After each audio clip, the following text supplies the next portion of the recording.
राधे राधे दोस्तों। आज हम आपको सुनाएंगे एक ब्राह्मण की कन्या का दुख कैसे अवसान माता ने दूर किया। अगर आपको हमारी कहानी पसंद आए तो प्लीज़ हमारे चैनल अपनी संस्कृति को लाइक करें, सब्सक्राइब करें और शेयर करें। एक गांव में एक ब्राह्मण अपनी पत्नी और अपनी बेटी के साथ रहता था। ब्राह्मण बहुत गरीब था। उसके परिवार का बहुत मुश्किल से गुजारा होता था। अब समय के साथ साथ ब्राह्मण की कन्या बड़ी होने लगी और उसके साथ ही ब्राह्मण की चिंता भी बढ़ने लगी। जो ब्राह्मण की कन्या थी वह बहुत पूजा पाठ करती थी। उसकी माँ भी बहुत पूजा पाठ करती थी। माँ पूजा पाठ करती थी तो बेटी अपनी माँ से देखकर वो भी बहुत पूजा पाठ करती थी। दोनों अवसान मैया को बहुत मानती थी। जहाँ भी पूजा होती अवसान मैया की तो दोनों माँ बेटी उसमें जाती। वह हमेशा भगवान की सच्चे दिल से पूजा करती। जो पुजारी ब्राह्मण था वह भी सच्चे दिल से भगवान की पूजा करता था। लेकिन कहते हैं ना कि गरीबी अमीरी सदा एक जैसी नहीं रहती है, और ये तो पता नहीं कौन से कर्मों का लेख होता है जो ब्राह्मण को गरीब था। तो ये भी पिछले जन्म के कुछ कर्म होते हैं जो हमें भोगने पड़ते हैं, इसलिए ब्राह्मण के भी दिन सदा एक से नहीं रहते। तो ब्राह्मण उस टाइम बहुत गरीब था। देखते ही देखते उसकी कन्या 18 साल की हो गई और एक दिन अब उसकी चिंता दिन पे दिन बढ़ने लग गई कि धन तो मेरे पास है नहीं, मेरी बेटी से कौन विवाह करेगा। और एक दिन वह बैठा बैठा अचानक उसे अपने एक पुराने मित्र की याद आ गई।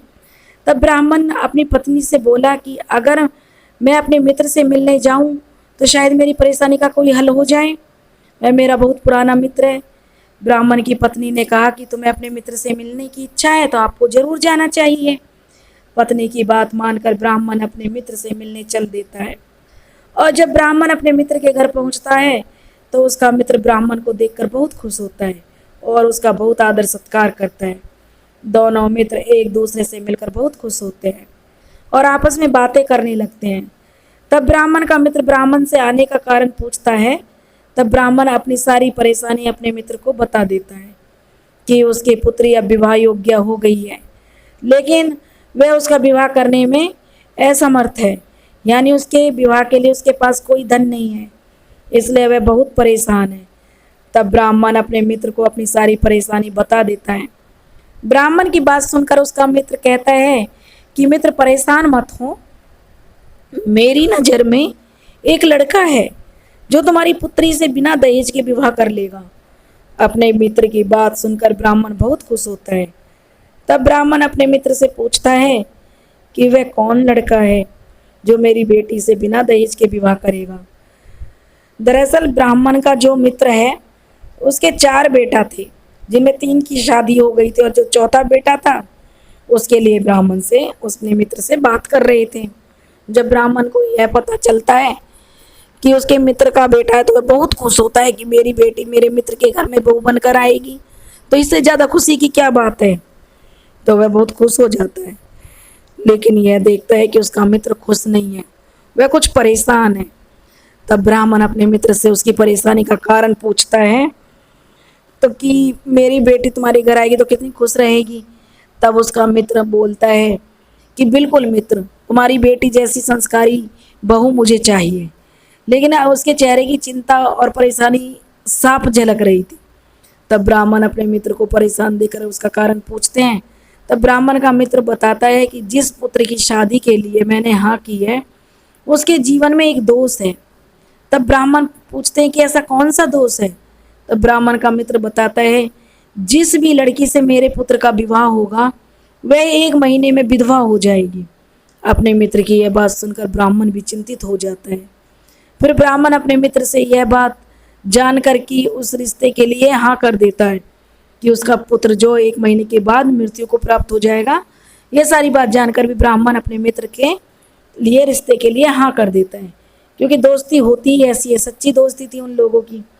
बोलकर निराश मन से वह अपने घर लौट जाता है और घर आकर ब्राह्मण सारी बातें अपनी पत्नी और पुत्री को बता देता है। तब ब्राह्मण की पत्नी बहुत गुस्सा होती है और कहती है कि हम अपनी बेटी का विवाह किसी गरीब से कर देंगे, लेकिन जानबूझकर इसका जीवन बर्बाद नहीं करेंगे। तब सारी बात जानकर ब्राह्मण की कन्या कहती है कि जब मेरे पिता ने शादी के लिए हाँ बोल दिया है तो मेरा विवाह अब वहीं होगा। पत्नी के मना करने के बावजूद ब्राह्मण अपनी पुत्री के विवाह की तैयारी करने लगता है, लेकिन अंदर से ब्राह्मण भी बहुत चिंतित था कि विवाह के 1 महीने बाद उसकी पुत्री विधवा हो जाएगी। यह जानकर कौन पिता दुखी नहीं होता है। और बेचारा ब्राह्मण भगवान से बहुत प्रार्थना करता है कि उसकी पुत्री का सारा दुख मुझे मिल जाए। हे भगवान, मेरी बेटी सुख से रहे और जो भी दुख है उसके बाप के नसीब में लिख जाए। ब्राह्मण बहुत भोलेनाथ का सच्चा भक्त था और उसकी पुकार भगवान सुन लेते हैं। तब अवसान माता को उन पर दया आ जाती है और अवसान माता एक बुढ़िया का भेष बनाकर ब्राह्मण के घर पहुंचती हैं। तो माता रानी देखती है कि वह कुछ औरतें ब्राह्मण की कन्या को हल्दी लगा रही थी। उन औरतों में माता रानी जाकर बैठ जाती हैं और जब हल्दी की रस्म ख़त्म होती है तो अवसान माता वहीं आंगन में बैठी रहती हैं और सबके जाने के बाद ब्राह्मण की पत्नी के पास जाती हैं और कहती हैं कि बेटी तुम बहुत परेशान लग रही हो, क्या बात है। तब ब्राह्मण की पत्नी माता पार्वती और जो माता अवसान माता का रूप लेकर आई थी उनको सारी बात सच सच बता देती हैं। अवसान माता की बात सुनकर ब्राह्मण की पत्नी को कहती हैं कि बेटी इसमें परेशान होने की क्या बात है, मैं तुम्हें एक उपाय बताती हूँ जिससे यह दोष समाप्त हो जाएगा और तुम्हारी बेटी सदा सुहागन रहेगी। यह बात सुनकर ब्राह्मण की पत्नी बहुत खुश होती है और ब्राह्मण की पत्नी माता अवसान माता जो कि बूढ़ी अम्मा के भेष में आई हुई थी अपनी बेटी के पास लेकर जाती है और वहाँ जाकर माता रानी होती है अवसान माता ब्राह्मण की कन्या को उपाय बताती हैं कि तुम्हारे पति की मृत्यु 1 महीने के बाद होगी, मतलब 1 महीने के आसपास होगी। इस बीच चार बृहस्पतिवार आते हैं और इन 4 बृहस्पतिवारों को अगर तुम पूरी श्रद्धा और विश्वास के साथ अवसान माता की पूजा करोगी तो तुम्हारे पति का ये दोष समाप्त हो जाएगा। और वह हर वर्ष तुम तीज का व्रत भी करना जिससे तुम्हारे पति की लंबी आयु प्राप्त हो। माता अवसान माता का यह उपाय सुनकर ब्राह्मण की कन्या बहुत खुश होती है। वह माता अवसान माता का आभार प्रकट करती है और हाथ जोड़कर अवसान माता से कहती है और उनको प्रणाम करती है और उनका धन्यवाद करती है। तब अवसान माता कन्या के सिर पर हाथ रखकर कहती है, बेटी यह 4 बृहस्पतिवार तुम्हारे लिए बहुत कष्टदायक हैं। 1 महीने की भक्ति में तुम्हें माता अवसान माता को प्रसन्न करना है, कठिन परीक्षा लेंगी तुम्हारी। अगर इस बीच तुम्हारा विश्वास या डगमगा गया तो तुम्हें इस तपस्या का कोई फल नहीं मिलेगा। तब ब्राह्मण की कन्या हाथ जोड़कर कहती है कि इस तपस्या में मैं बिल्कुल पीछे नहीं हटूंगी और ना ही मेरी श्रद्धा भक्ति में कोई कमी आएगी। यह बात सुनकर अवसान माता बहुत खुश होती हैं और वहाँ से चली जाती हैं। जब ब्राह्मण घर आता है तो ब्राह्मण की पत्नी ब्राह्मण को सारी बात बता देती है, जिसे सुनकर ब्राह्मण बहुत प्रसन्न होता है। अपनी बेटी को आशीर्वाद देकर भगवान पर विश्वास रखने को कहता है और ब्राह्मण था अपनी बेटी का विवाह ब्राह्मण के जो मित्र थे उनके बेटे के साथ कर देता है। अब ब्राह्मण की पुत्री पत्नी बनकर जो अपने पति के साथ ब्राह्मण के दोस्त के घर आ जाती है जो उसका मित्र था और संयोग से अगले दिन बृहस्पतिवार था। तो वह उसी बृहस्पतिवार को जो माता अवसान माता का व्रत करती है। फिर दूसरा बृहस्पतिवार भी आ जाता है, उसके जो दूसरा बृहस्पतिवार आता है तो उसके पति की तबीयत बहुत खराब हो जाती है, जिसे देखकर घर के सभी लोग परेशान हो जाते हैं। सब लोग सोचते हैं कि ब्राह्मण की पुत्री के कारण ऐसा हो रहा है क्योंकि उसने आते ही इतनी पूजा पाठ जो शुरू कर दी। लेकिन ब्राह्मण की कन्या बिना कुछ कहे अपना दूसरा बृहस्पतिवार की पूजा भी कर लेती है। अब उसके पति की तबीयत और ज़्यादा खराब हो जाती है तो ससुराल वाले उसे तरह तरह के ताने देने लगते हैं और खूब खरी खोटी सुनाते हैं कि इधर तो इसका पति इतना बीमार और महारानी को भक्ति की सूझी है। लेकिन ब्राह्मण की पुत्री किसी को भी कोई जवाब नहीं देती है और ऐसे करते करते उसका तीसरा बृहस्पतिवार भी पूरा हो जाता है और सबके मना करने पर भी वह तीसरे बृहस्पतिवार को अपनी पूजा अर्चना करके अपना मतलब माता अवसान माता की पूर्ण विधि से पूजा कर लेती है। लेकिन उसके पति की तबीयत में कोई सुधार नहीं होता है। अब जो ब्राह्मण की कन्या थी उसकी तीनों जेठानियाँ उसके ऊपर बहुत अत्याचार करने लगती हैं कि जब से ये आई है तभी से इसके पति की जो हालत ख़राब हुई है, हमारे घर की सुख शांति नष्ट हुई है, इसको घर में नहीं रखेंगे। और ऐसा करके उसे घर से बाहर निकाल देते हैं और सारा दोष ब्राह्मण की कन्या के सिर पर मढ़ देते हैं, उसे घर से भी निकाल देते हैं। सब इसी कारण, इसके ही कारण हो रहा है। जब से ये आई है घर की सुख शांति ही चली गई है।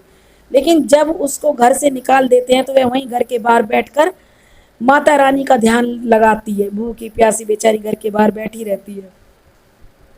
कोई भी उस पर रहम नहीं खाता है, क्योंकि उसके पति की तो तबीयत दिन पर दिन बिगड़ती जा रही थी। अब ऐसे ही चौथा 4 दिन बीत जाते हैं और वह बेचारी भूखी प्यासी बृहस्पतिवार का इंतजार करती है। लेकिन भूखी प्यासी रहने के कारण वह बहुत कमज़ोर हो गई थी।